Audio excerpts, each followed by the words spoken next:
வணக்கம். கடலூர் மாவட்டம் பண்ருட்டி வட்டம் மாளிகம்பட்டு ஆயிரங்காய்ச்சி பலாகிட்டிருந்து பேசிக்கிட்டு இருக்கேன். இது ஒரு பழமையான பலா. 250 ஆண்டுகளுக்கு முந்தின பலா.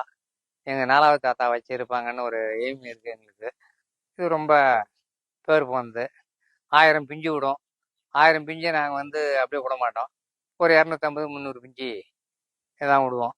அதுக்கு மேலே விட்டால் சரி வராதுங்கிறதுக்காக அதெல்லாம் கட் பண்ணி தள்ளிவிடுவோம். அதுக்கு பேர் அதுக்கால 1000 பிஞ்சு விடுறதால ஆயிரங்காய்ச்சின்னு இது பேர் வச்சிட்டாங்க. இது என்னுடைய ஸ்பெஷாலிட்டி என்னன்னாக்கா 8 நாள் சென்று பழுக்கக்கூடிய தன்மை உண்டு. இது வெளியில் எடுத்து போகிறதுக்கு ரொம்ப சௌரியமாக இருக்கும். கிட்டத்தட்ட எல்லாம் ஒரு 10 கிலோ 15 கிலோ காய் தான் ஆகும். ஃபுல்லாக சொலை இருக்கும். நல்லா இனிப்பு சுவை இருக்கும். நல்லா இருக்கும். ஃபுல்லும் சொலை இருக்கும்.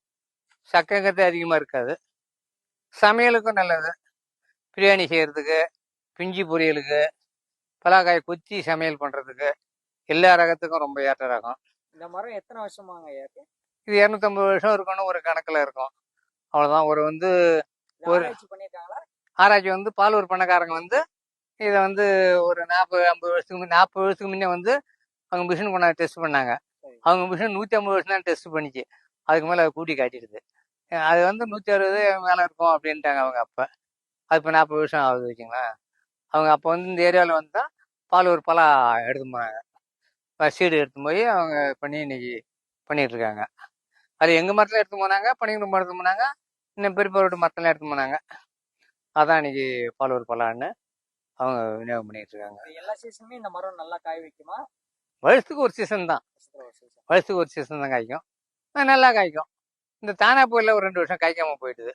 அந்த நேரத்தில் கிளையில நிறைய ஒடிக்கும் பழ போயிடுது. அப்புறம் மறுபடியும் தோட்டக்கலைத்துறை வேளாண் துறை அணுகி அவங்க சொன்ன மருந்தெல்லாம் வச்சு அவங்க பராமரிப்பு பண்ணிட்டு இருக்கோம். விவசாயத்தில் நல்லா வளர்ந்து வருதுங்களா எங்களுக்கு நல்லா. ஆனால் இருந்தாலும் இந்த வருஷம் கொஞ்சம் காய்ப்பு கம்மி தான். ஒரு 4 வருஷமா இங்கே மழை கொஞ்சம் கம்மியாக இருந்த கொடுத்தோம் காய்ப்பு கம்மியான இருக்கு. இந்த பகுதியில் இதுதான் பல மரம் வயது அதிகமான மரம் எங்கள் ஏரியா இதுதான் இருக்கணும். வேற மரம் எங்கே இருக்க மாதிரி தெரியல எங்கள் அனுபவத்தை பொறுத்த வரைக்கும். நாங்கள் நிறைய இந்த சரௌண்டிங்ஸில் இருக்கிற மரம் பூரா பார்த்துருக்கோம். அது வேற மரம் இல்லை. இந்த மரத்தோட பழங்கள்லாம் ருசிலாம் எப்படி இருக்கும்? ருசி அருமையாக இருக்கும். அதான் நல்லா ஒரு 5 கிலோலேருந்து 10 கிலோ 15 கிலோ வரைக்கும் பெருக்கக்கூடிய தன்மை உள்ளது. அதிக சொலையாக இருக்கும். நல்ல குண்டு குண்டு சொலையாக இருக்கும். நல்ல சுவை தரம் நல்லா இருக்கும். அருமையாக இருக்கும். 8 நாளாக அவன் பழுக்கிறதுக்கு அதனுடைய ஸ்பெஷாலிட்டி. அதால் சைஸ் எவ்வளோ பெருசாக இருக்கும் அதிகபட்சமாக? அதிகபட்சம் நாங்கள் இன்னும் காயை குறைச்சி விட்டோம்னா 25 கிலோ 30 கிலோ வரலாம். பெருசு வரும்.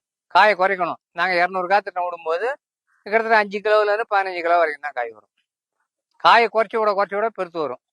நாங்கள் வயசான மரம் தானே எப்படி இருந்தாலும் இருக்கட்டோம்னா நாங்கள் கூட்டி விட்டுட்டோம்.